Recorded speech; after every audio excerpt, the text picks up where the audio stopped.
বৈষম্য বিরোধী ছাত্র আন্দোলন ঘিরে প্রচণ্ড চাপের মুখে প্রধানমন্ত্রী পদ থেকে পদত্যাগের পর ভারতের রাজধানী দিল্লিতে গেছেন আওয়ামী লীগের সভাপতি শেখ হাসিনা।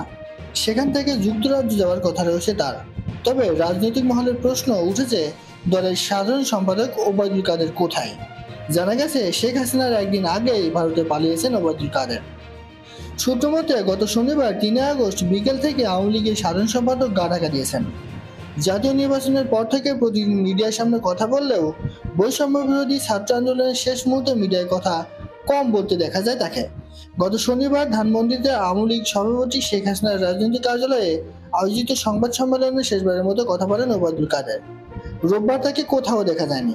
আরেকটি সূত্র বলছে, আওয়ামী লীগের সাধারণ সম্পাদক এবং সড়ক পরিবহন ও সেতুমন্ত্রী ওবায়দুল কাদের রোববার রাতে দেশ ত্যাগ করেছেন।